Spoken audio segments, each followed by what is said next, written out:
My family was fighting over my father's will before the coffee had gone cold. We had buried him that morning. By early afternoon, we were in a lawyer's office, and my brother and sister were already deciding who got the house.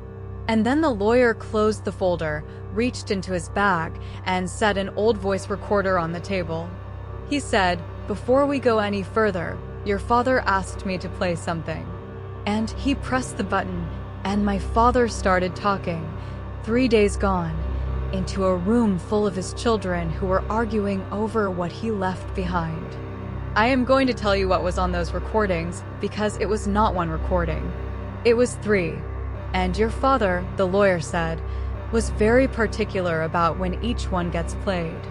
I am going to tell you why a man who could never say the important thing out loud needed a machine to say it for him after he was gone. And I am going to tell you why I was the only one of his 3 children in that room who was not fighting for a single thing. My name is Claire. I am 47 years old. I am the middle one, which in my family meant I was the one nobody worried about and nobody fought over, the one who was simply expected to be fine. My older brother Paul is 52, and he was the loud one, the one everybody said was just like Dad, the one who showed up to every holiday and told every story. My younger sister Nicole is 41, and she was the baby, the one who got rescued every time she needed rescuing, which was often. And then there was me, in the middle, the one they all agreed had drifted away. Because that is what they thought, that I had drifted. I had not been to the last 3 Christmases. I had stopped coming to the loud Sunday dinners. From the outside, it looked like Claire got busy, Claire got distant, Claire stopped caring. My sister said it to my face once, that I had checked out of this family. I let her think it. I am going to tell you why I let her think it, but not yet, because the reason is the whole story, and if I give it to you now, you will not feel it the way I need you to feel it. Let me tell you about my father first.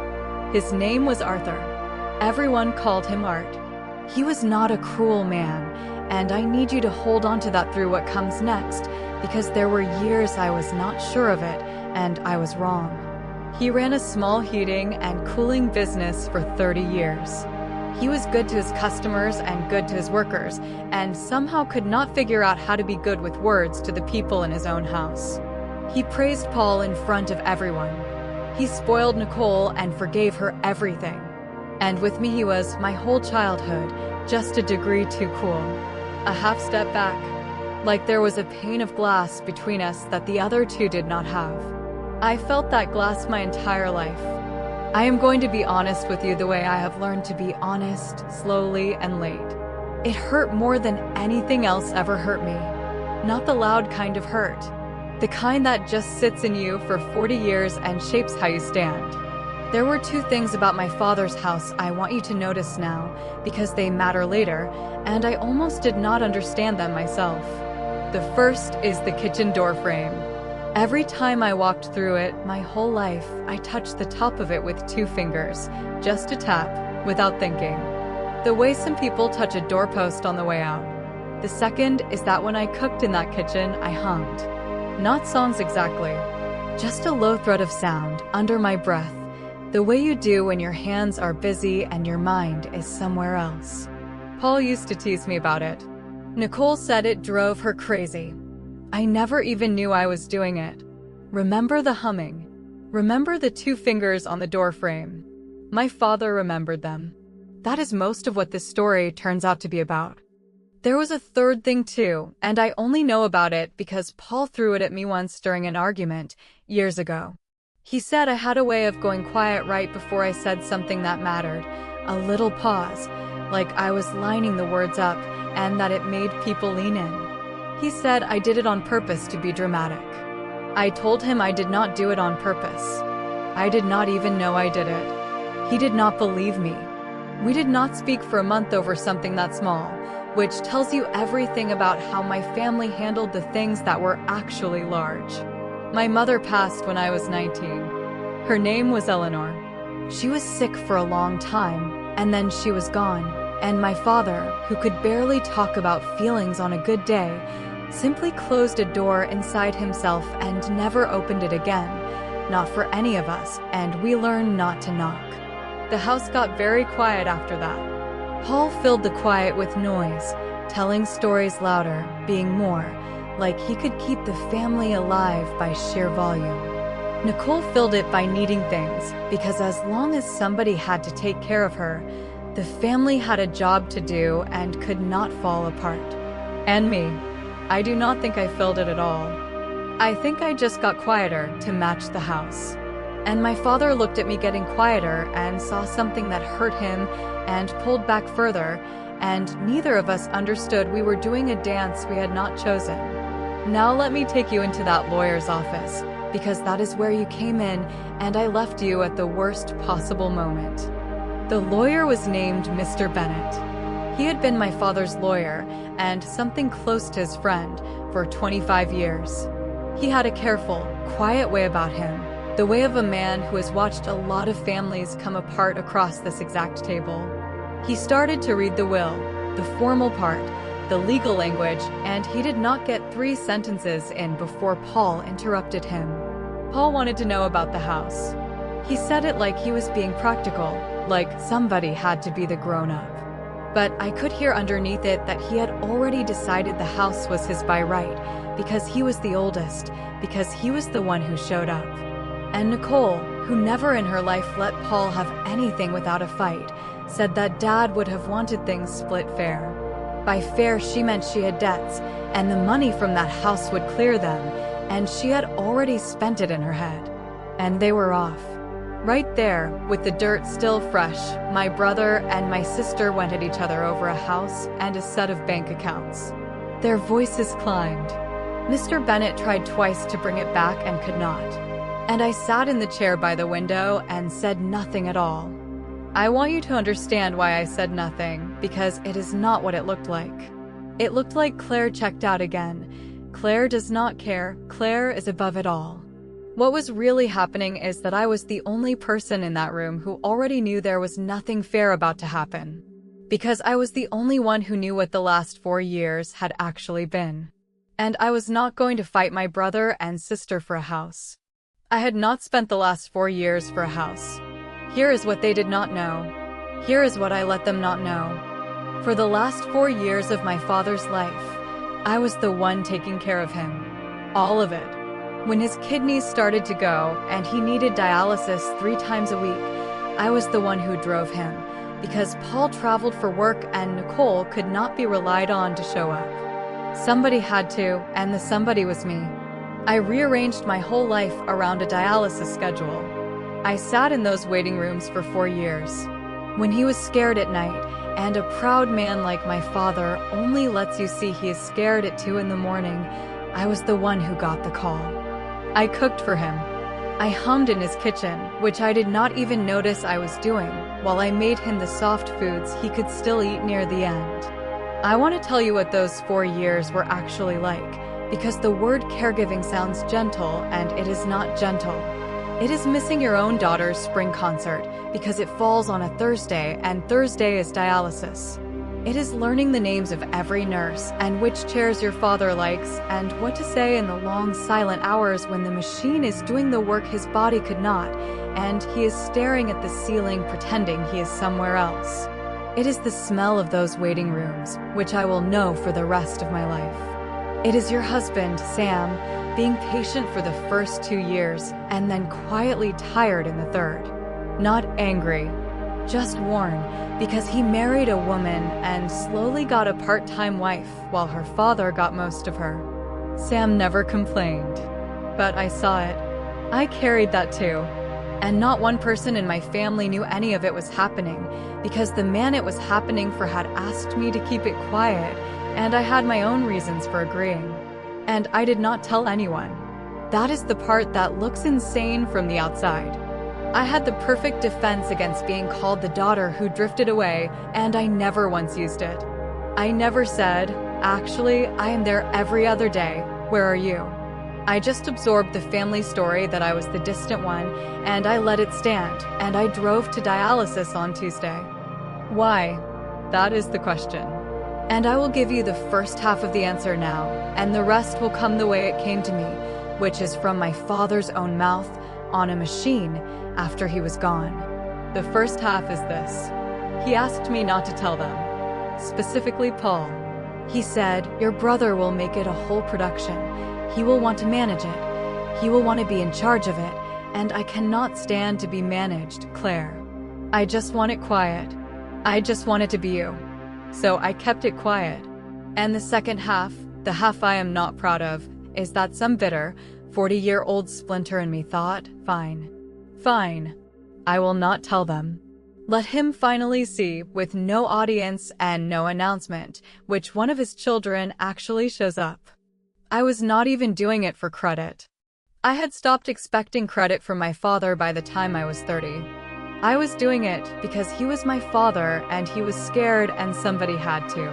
But I would be lying if I said there was not a small hard part of me waiting, all 4 years, to find out if he saw me. If he ever once saw me. That is the question I carried into that lawyer's office. Not who gets the house. Whether my father, in those 4 years of Tuesdays, ever actually saw me. And then Mr. Bennett put the recorder on the table, and my brother and sister stopped fighting out of pure shock, and he pressed play. My father's voice came into that room, and it was so much him, so exactly the flat, careful voice I had heard my whole life, that all 3 of us flinched. He said, "If you are listening to this, then I am gone, and if I know my own children, you are already fighting." He paused, and you could hear him breathing, the labored way he breathed near the end. He said, "So stop. Stop it right now. I can hear you from here." Nicole made a small sound. Paul had gone completely still. My father said, "There are 3 recordings. Bennett has all 3. This is the first one, and it is for all of you together. The other 2 get played when Bennett decides the time is right, and not 1 second before. And do not badger the man. He is following my instructions, and he will not budge. I picked him because he does not budge." And right there, in the first 30 seconds, my father did the thing none of us expected. He turned a will reading into a locked box with 2 more keys still hidden in it. Because now the question was not just what did he leave. It was what is on the other 2, and why could we not hear them yet? The first recording went on. He talked to us about being a family. He was not sentimental, that was not in him, but he said some true things. He said he knew he had not been an easy father. He said he knew he had favorites, and that having favorites is a coward's way to love, because you are just loving the ones who are easy to love and calling it fairness. I heard Paul exhale at that. And then my father said something that made the temperature in the room drop. He said, "You are all assuming I divided things the way you would have divided them. Down the middle, or by who is oldest, or by who needs it most. I did not. I divided it by the truth. And what is true is going to be hard for some of you to hear." And then the recording clicked off. Mr. Bennett had stopped it. Paul said, "What do you mean? That's it, play the rest." And Mr. Bennett folded his hands and said, "Your father was very specific. The second recording does not get played until each of you has told me, out loud, in this room, what you personally did for him in the last year of his life." He said, "Your father told me, and I am quoting him, they will fight over what they get, so make them say first what they gave." You have never seen a room go so quiet so fast. Paul went first, because Paul always goes first. And I watched my brother do a thing that I think he did not even fully know he was doing. He inflated. He talked about the phone calls. Every Sunday, he said, I called him every Sunday. He talked about the time he flew back for Dad's birthday. He talked about handling some insurance paperwork. He made a year sound like a lot, and it was not nothing, the phone calls were real, but he was building a cathedral out of a few bricks because he could feel the floor moving under him and did not know why. Nicole went second, and she could barely do it. She said she had called. She said she had meant to come more. She started to cry, the easy tears that used to get her out of everything, and for the first time in our lives, they did not seem to be working on anyone, including her. And then they looked at me. And I said nothing, because what was I going to say? that I had been there every other day for 4 years. It would have sounded like a lie. A too perfect, too convenient lie, dropped at the exact moment it would win me a house. After 4 years of silence, I could not out of nowhere produce the whole truth in a lawyer's office and expect anyone to believe it. So I just shook my head and I said, I would rather not. And I watched my brother and sister exchange a look, and the look said, see, she is nothing. She really did check out. And the old familiar glass came down between me and the whole room, the same glass that had been there my entire life. If you have ever been the person in your family who did the quiet work that nobody saw, and then watched everybody decide you were the one who did nothing, then you already know exactly what that chair by the window felt like. If that is you, take a moment and subscribe, because the next thing that came out of that machine is the reason I can tell this story at all. And if there was someone in your life who showed up for you in a way the rest of the world never noticed, tell me about them in the comments. I read every one. Mr. Bennett looked at the three of us for a long moment. Then he said, all right. Your father anticipated this too. And he reached over and pressed play on the second recording. My father's voice said, Bennett, if you are playing this one, then somebody in that room either lied about what they did, or somebody told the truth and nobody believed her. He said her. I heard it. My heart started going. He said, so let me clear it up, because I am the only one who actually knows. And then my father, in that flat, careful voice, laid it out. He said, for the last 4 years, your sister Claire drove me to dialysis. He named the days. Tuesdays, Thursdays, Saturdays. He said, she sat in that waiting room for 4 years and never once complained. He said, when I was scared at night, I did not call my son. I called Claire, and she came every time, in the dark, and she never told a soul, because I asked her not to. He said, while you two were deciding she had abandoned this family, she was in my kitchen 3 nights a week cooking food soft enough for me to eat, and humming the way she does, and I never told her to stop because... And the recording clicked off. Bennett had stopped it again. And I wanted to scream, because of all the places to stop, he stopped it at because... Paul was staring at me. Nicole had her hand over her mouth. Paul said, in a voice I had never heard from him, is that true? And I could not even answer. For years of silence does not come undone with a yes. I just nodded. And then Paul said the thing that started his own unraveling. He said, why didn't you tell us? And it was not an accusation. It was almost a plea. Because if it was true, then the story he had told himself about being the good son, the present son, the one who was just like Dad, had a hole blown straight through the middle of it. I found my voice. I did not raise it. I have learned that the quiet way of saying a hard thing goes in deeper than the loud way. I said, I didn't tell you because he asked me not to. And because, somewhere in me, I wanted to find out if he would notice without being told. I spent my whole life being the one he kept at arm's length, Paul. I wanted to know if I mattered to him when there was no audience. So I stayed quiet, and I drove him to dialysis, and I waited to find out. The room was silent. And Mr. Bennett very gently said, there is a third recording.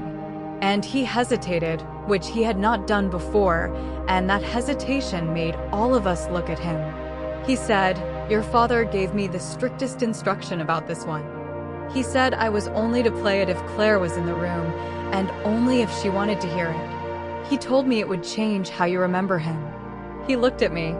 He said, your father said, only Claire gets to decide whether the rest of them hear it. So now everyone was looking at me, and I was holding a decision I did not understand. There was something on that last recording that my father wanted to protect me from, or protect himself from, and he had spent his last weeks making sure that I, the daughter he kept behind glass, would be the one to hold the key to it. I did not understand why. I said, play it. My father's voice came back, and it was different this time. Slower. Like every word cost him something. He said, Claire, this one is just for you, even if the others are listening. I have to tell you why I was the way I was with you. Because you have earned the truth, and I was too much of a coward to give it to you while I could see your face. He said, you were so much like your mother. And I braced for the thing people always say, that I had her eyes, her smile, some easy thing. That is not what he said. He said, not your face. Everybody always said Nicole looked like her. But you were like her in the ways that mattered, the ways nobody else could see. You go quiet for a second before you say something important, exactly the way she did, the exact same pause, and it stops my heart every time. You touch the top of the kitchen door frame when you walk through it. She did that. For 30 years she did that, and I never told you, and you do it, and you have never once noticed you do it. And you hum when you cook. You hum the same low nothing she used to hum. You laugh half a second after everyone else, the way she did, like you are making sure the joke is really funny before you give it your laugh. I was shaking. Across the room, Nicole was crying without any sound, and Paul was looking at the floor. My father said, every time you walked into a room, Claire, for 47 years, I saw her. I heard her. For 1 second, before my eyes caught up, I had her back. And I could not stand it. He stopped, and the breathing was bad. He said, that is the thing I could never say. I did not keep you at a distance because I loved you least. I kept you at a distance because you brought her into the room every single time. I had already buried her once, and I was not strong enough to lose her 100 times a year across a dinner table. So I looked at your brother, who is loud like me, and your sister, who has her face, and I let myself love the easy way, and I left you out in the cold. You, the one who was most like the best thing that ever happened to me. It was the great cowardice of my life. You deserved a father who could look straight at you. You got one who had to look away and let you think it was about you when it was only ever about me. And then he said, there is a letter. Bennett does not have it. It says the one part one cannot make myself say into a machine. You will know exactly where it is. And the recording ended for the last time. I knew where it was. The moment he said it, I knew. There is a loose board at the back of the hall closet in that house, behind where the coats hang, that my mother used to hide Christmas presents, and that only she and I ever knew about, because she showed me when I was 8 and made it our secret. He knew that I knew. He had put it where only the two women he could not look at directly would ever have found it. But I will tell you what happened in that room before I went for the letter, because Paul broke, and it matters. Paul put his face in his hands, and he stayed like that for a while, and when he came up he was not the loud brother anymore. He said, my whole life I was the one who was just like him. Loud. Out front. Telling the stories. And I thought that was the prize, being the one he showed off. He looked at me. I think I was loud because I never knew how to be the other thing. The quiet thing. The thing you are. The thing you just did for 4 years without telling anybody. He said, he saw you the whole time, Claire. He saw you better than he ever saw me. I just got the easy love. He laughed, and it came apart in the middle. The easy love. I used to think that was the good kind. I did not gloat.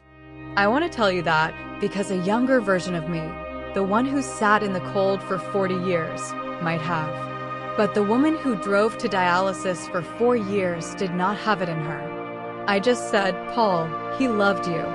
It wasn't fake because it was easy. He was a coward about me. That is a different thing than not loving you. We were each getting a piece of the same broken man.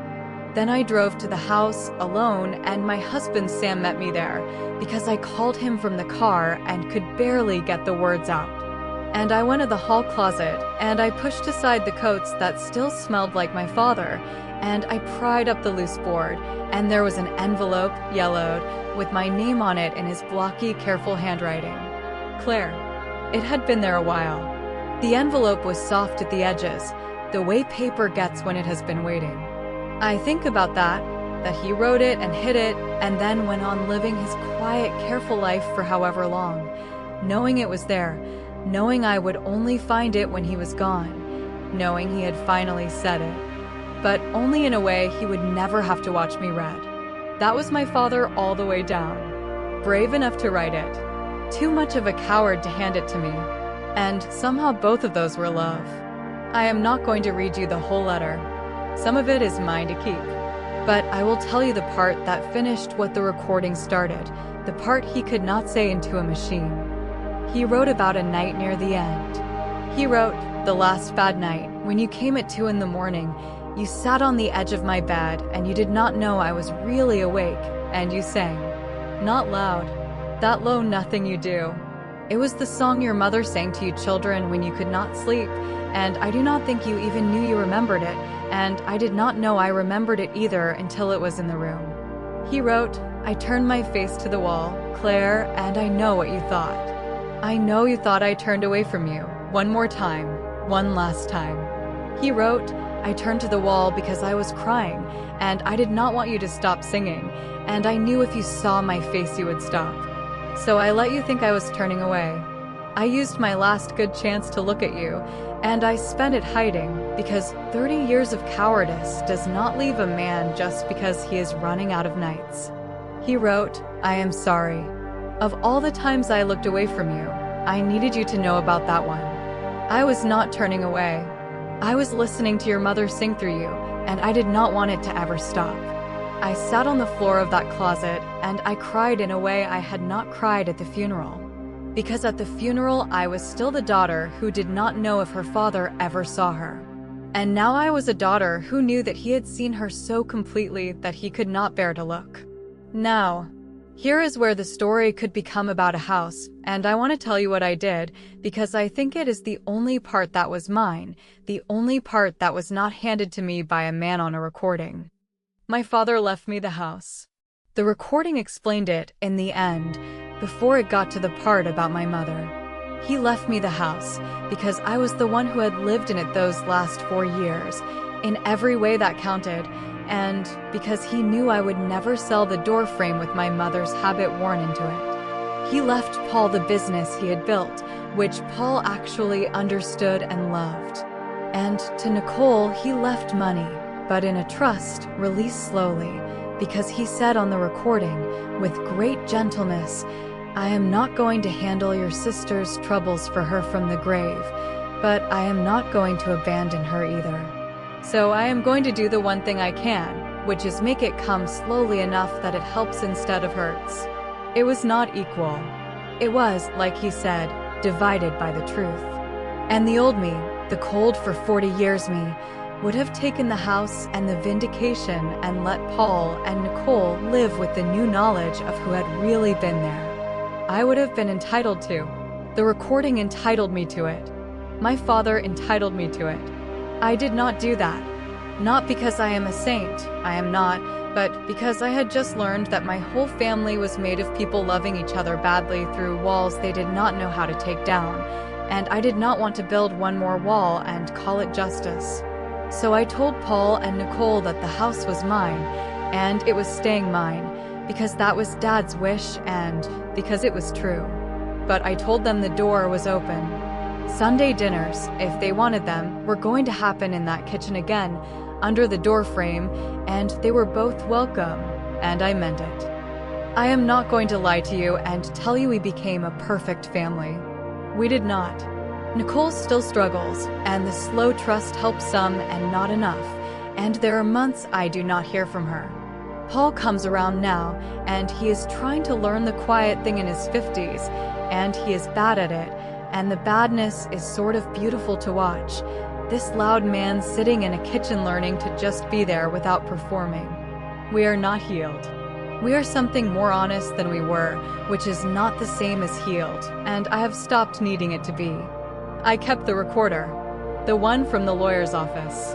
Mr. Bennett let me have it. It sits on the mantel in my father's house, which is my house now, and most days I walk past it and do not think about it. But every so often, not often, I press play, and I let it run to the third recording, to the part where my father says you were like her in the ways that mattered, and I listen to him say it. Because I went 47 years not knowing if he saw me, and now I have proof, in his own voice, that he saw me more clearly than he could survive. If this story reached something in you, about a parent who could not say it, or about being the one who loved quietly while somebody else got the credit, do me one kindness. Subscribe and stay a while, because I have more of these to tell, and they are all about the things families cannot say until it is almost too late. And before you go, tell me in the comments, who in your family loved you in a language you only learned to read after they were gone? I would like to know about them. I touch the top of the kitchen door frame every time I walk through it. I always have. I never knew why. Now I know it is my mother's hand and my hand at the same time, doing the same small thing across 40 years and one funeral. And I know my father watched me do it 10,000 times and never said a word, and turned his face to the wall, and listened, and loved us both the only way his broken heart had left in it. He could not say it to my face, but he found a way to say it after all. He just needed a machine, and a letter, and a daughter stubborn enough to sit in the cold for 40 years and still answer the phone at 2 in the morning.